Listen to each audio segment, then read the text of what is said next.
भागलपुर में पिछले दिनों हुए सनसनीखेज वारदात से पूरा शहर दहल उठा है और आज उसी वारदात के विरोध में भागलपुर बंद का आह्वान भी किया गया है और इसमें लगभग 10 से अधिक सामाजिक संगठन ने समर्थन भी किया है। सिलसिलेवार तरीके से हम आपको बता दें कि भागलपुर में आखिरकार क्या घटना हुई है।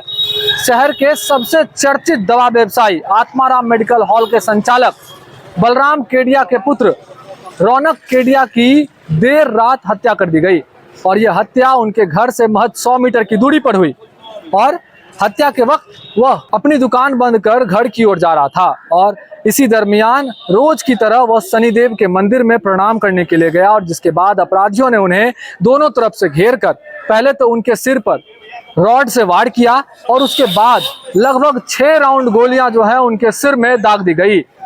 इस सनसनीखेज वारदात से यह पता चलता है कि क्या अपराधियों के ऊपर पुलिस का इकबाल खत्म हो गया है।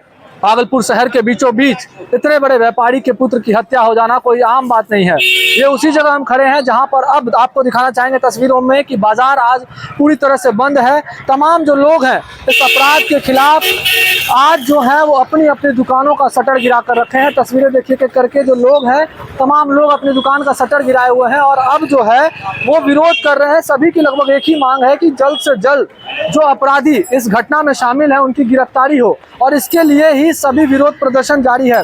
कल भी क्योंकि यह घटना जो है ये परसों देर रात करीबन 10 बजे घटी है, जिसके बाद से कल दिन भर भी दवाई पट्टी का इलाका है। भागलपुर के स्टेशन चौक से करीब जब आप आते हैं तो MP द्विवेदी रोड है ये और इसी रोड के समीप जो है शनिदेव मंदिर का गली है और इसी गली में यह घटना को अंजाम दिया गया। कोशिश करेंगे हम आपको अब उस जगह पर ले जाएं जहां पर इस घटना को अंजाम दिया गया था। कैमरा पर्सन भी कहेंगे हमारा साथ दें और हमारे साथ आगे चलें और हम आपको गली की तस्वीर दिखाना चाहेंगे।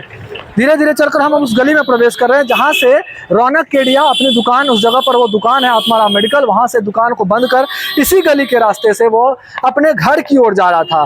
रात के करीब 10 बज रहे थे, 9:58 के करीब इस घटना को अंजाम दिया गया है और इस वक्त यहाँ पर जो है गली में कई सारे लोग थे, अपने घरों में बंद थे, लेकिन यहाँ पर मानवता भी शर्मसार हुई है। यही वो शनिदेव मंदिर है, हम आपको वो कहानी भी बताएंगे। ये शनिदेव मंदिर है जहाँ पर रौनक केडिया प्रणाम किया करता था रोजाना शनिदेव को और उसके बाद इसी रास्ते से होकर अपने घर की ओर जाता था।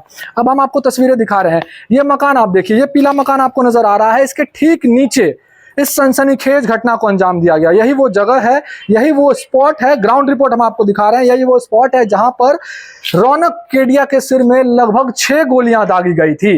रात का वक्त था लेकिन उस वक्त लगभग सभी घरों में लोग जो थे वह जगे हुए होंगे। उनके पिता ने साफ तौर पर कहा, कैमरे पर आके कहा कि जब यह घटना हुई, जब मैं उस जगह पर पहुंचा, मुझको लगा कि पहले कोई यहाँ पर पड़ा है, अचेत पड़ा है। जब मैंने मोबाइल का फ्लैश लाइट जलाकर देखा तो मालूम पड़ा कि यह तो मेरा ही पुत्र है। जिसके बाद मैं घरों का दरवाजा खटखटाने लगा, सभी से पानी मांगने लगा, मदद मांगने लगा, लेकिन कोई ऐसे घर वाले नहीं है जो बाहर निकलकर हमारी मदद किए। जिसके बाद पास से गुजर रहे कुछ लड़कों के द्वारा मदद करते हुए टोटो को लाया गया और उस पर बॉडी को रखकर हम लोग अस्पताल पहुंचे जहां पर उन्हें मृत घोषित कर दिया गया। यह सनसनीखेज वारदात भागलपुर जिले के शहर के बीचों बीच MP द्विवेदी रोड के ये शनिदेव मंदिर के गली में घटी है। ये तस्वीर देखिए, यहाँ से जब आप कुछ दूर आगे जाते हैं दाईं ओर तो यहाँ पर ही आपको बलराम केडिया का घर है। ये तस्वीर आप जो कैमरे स्क्रीन पर अभी नजर आ रहा है, ये बलराम केडिया का घर है जहां पर अब भागलपुर पुलिस के तमाम जो पदाधिकारी हैं वो अब एक्शन मोड में है और इस जो घटना की जांच में जुट गए। उनके घर पर तमाम अधिकारियों का अब आना जाना, तहकीकात करना शुरू हो गया है। साथ ही साथ जो जनप्रतिनिधि हैं शहर के, चाहे वो नगर विधायक हो, चाहे इसके अलावा मेयर हो, वो सभी यहाँ पर पहुंचकर अब जो मृतक के परिजन हैं उनको ढांढस बांध रहे हैं। लेकिन यह घटना जो है ये तमाम शहर के जो व्यवसायी हैं, साथ ही साथ आम लोग जो हैं, ये सभी को ये घटना जो है अब वो डरा रही है। इस घटने के बाद तमाम जो शहरवासी हैं वो डरे सहमे हैं। फिलहाल जो नगर विधायक अजीत शर्मा है वो परिजनों से मिलने, मृतक के परिजनों से मिलने उनके घर पहुंचे हैं। घर पहुंचने के बाद परिवार वालों ने साफ तौर पर रोते बिलखते हुए विधायक को कहा कि अब हमारी सुरक्षा कौन करेगा, हमारे घर की रोजी रोटी कौन चलाएगा, क्योंकि पवन जो बलराम केडिया है, माफ कीजिएगा, बलराम केडिया कैंसर से पीड़ित भी हैं और उनका बेटा रौनक जो है वो कोटा में पढ़ता था और पिछले 3 सालों से वो अपनी पढ़ाई छोड़कर भागलपुर पहुंचा था और दवा दुकान जो है वो संभालता था। इसके बाद घर का चिराग बुझ जाने के बाद अब उनके परिवार पर आफत दौर आई है।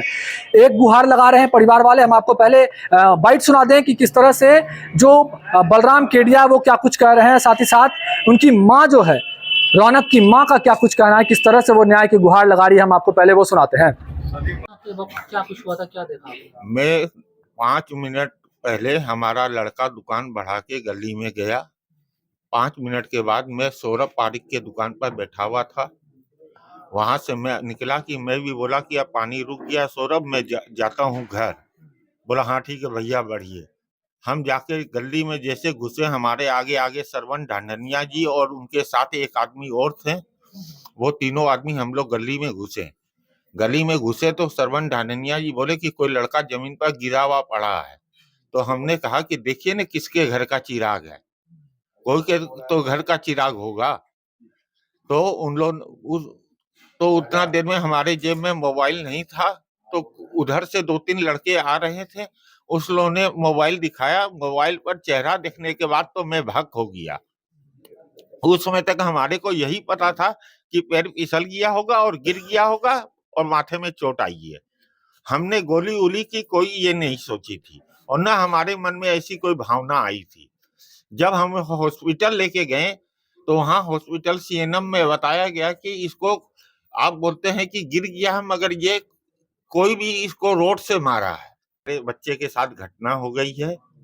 घटना स्थल पर जब पुलिस पहुंची तब वहां पर 6 गो माने गोली के खोखे पाए गए। वो खोखा पता लगने के बाद ही हम लोग को ये समझ में आया कि हम लोग के बच्चे को गोली मार दिया। मदद मांग रहे थे आप रात में, क्या कुछ हुआ था गली में? हमारे गली में हम देखे हमारा बच्चा है, हम उसको गोद में लिए। हम बगल वाले को बोले भैया जरा सा पानी दे दो, मगर बगल वाला अपने घर में 3-4 आदमी मिलके गप कर रहा है, मगर पानी देने के लिए कोई भी आगे नहीं बढ़ा। उसके बाद हमने वहां से 3-4 लड़के की सहायता लेके उसको टोटो पर लेके डॉक्टर के पास लेके गए। हमको नहीं पता, मेरा बेटा एकदम गऊ था, क्यों किया वो उसका क्यों किया ये भी हमको नहीं मालूम। वो तो बेचारा दुकान बढ़ा के आ रहा था, उसके साथ क्या होगा उसको क्या मालूम। हम तो घर में रहा देख रहे थे कि घर में आएगा खाना देंगे, टाइम हो गया और आए खबर ये मिलता है। हम क्या करें बोलिए। पढ़ाई छोड़ के पापा को उनके कैंसर हो गया तो इसीलिए वो आया दुकान संभालने के लिए।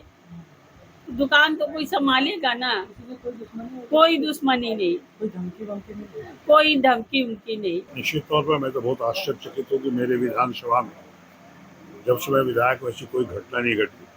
और इस परिवार को मैं बच्चे से जानता हूँ, कोई आज नहीं जानता। इस परिवार, इतने शरीफ परिवार को बहुत कम आपको देखने को मिलेगा। अगर इनकी जो हत्या हुई है, मुझे तो आश्चर्यचकित हुई है। तो बच्चा पढ़ के भी आया है, इनके पापा को कैंसर भी हो गया है। इस परिवार से मैं बहुत दिनों से जानता हूँ, लेकिन निश्चित तौर पर ये जो भी क्राइम किया है, मैंने कल एसपी से भी बात की है, पटना में था मैं आज आया हूँ अभी मिलने के लिए, जानने के लिए। निश्चित तौर पर इंसाफ इस परिवार को मिलेगा।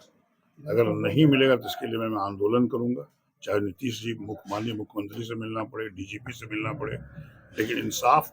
क्योंकि देखिए थाना को अभी क्या है कि तेतारपुर थाना कर दिया, कोतवाली बगल में है, इनका मोहल्ला एकदम बगल में। ये कोतवाली थाना के अंतर्गत होना चाहिए इन लोगों का न्याय। अब लोग तेतारपुर कहाँ जाएगा? और पुलिस को सारा खबर रहता है अपराधी कौन कौन है। जिस गली में घटना घटी है, जिस समाज में घटा है, ये तो सोच के बाहर है कि यहाँ पर ये घटना किसी की मृत्यु हो जाएगी। और उस लड़के का जिसका परिवार बहुत ही शरीफ, लड़का शरीफ, बिल्कुल ये आश्चर्यचकित मुझे भी किया है। और मैं आपको बता दूं, ये लोग भी इंसाफ चाहते हैं। निश्चित तौर पर जब तक मैं हूँ, इंसाफ इनको मिलेगा और जो भी अपराधी होगा वो सलाखों के पीछे। हम तो यही चाहेंगे कि मेरा भाई को कौन क्या किया है वो अब पकड़ में आ जाए।